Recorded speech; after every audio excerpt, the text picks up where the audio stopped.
and welcome back to the mix, or what I've personally started calling the only day of the week that I put on makeup, so you're welcome.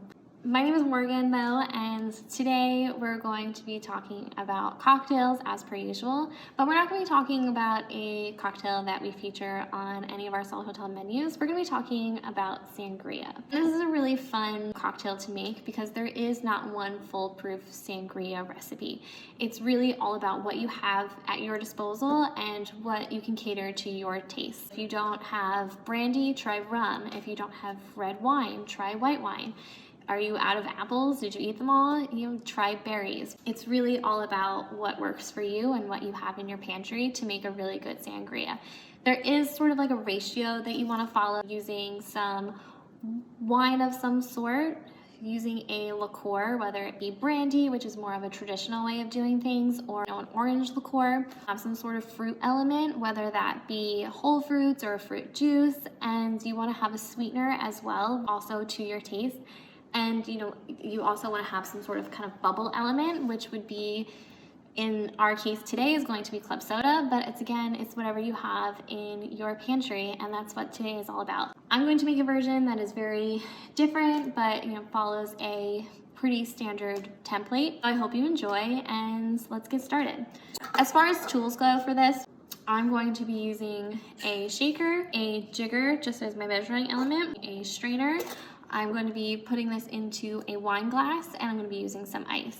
You can make large batches of this as well if you'd like, with a large pitcher. Get yourself a mixing spoon and throw all this stuff in. Or you can do a single serving, which is what we're going to be doing today. It's really how much you're willing to drink. I mean, we've been quarantined for what feels like 30 years, so maybe a pitcher is the right thing to do. But for the purpose of this, we're gonna do one. For this recipe, I'm going to be using Pinot Grigio. There's no particular reason why I chose this, it's just what we have.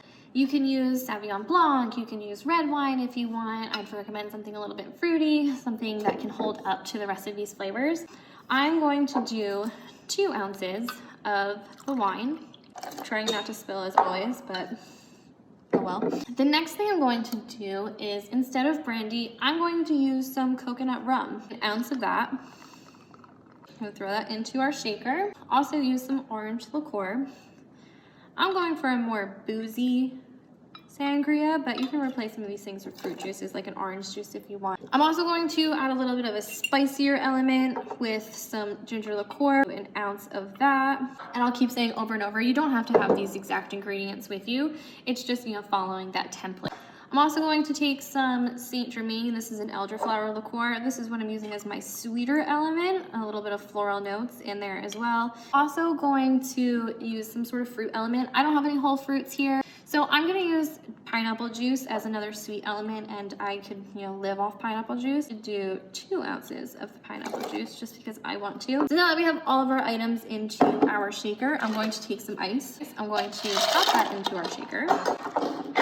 I'm going to take the lid on here and shake this up, make sure that everything's well blended. Then we're going to strain it into our wine glass. You don't have to go too crazy on this one because it is being poured over ice. All right. I'm going to take some fresh ice and I'm going to pour it and put it into our wine glass. Ice, put that into the glass. Then I'm going to take our shaker with our delicious mixture and I'm going to pour that over. And I'm going to leave a little bit of room because I'm going to top it with some club. So there we have that. I'm going to top her with some club, just give her a little bit of bubble, a little bit of excitement. As far as garnishing goes, you can use whole fruits, you can use pineapple chunks with this, and lemon wedges, whatever you have. So I'm going to use a more herbal element, and I'm going to take some thyme, and I'm going to plop that in. It also looks very pretty, and we all have time for that.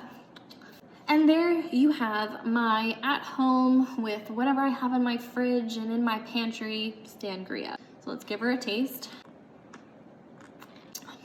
Whoa, mama.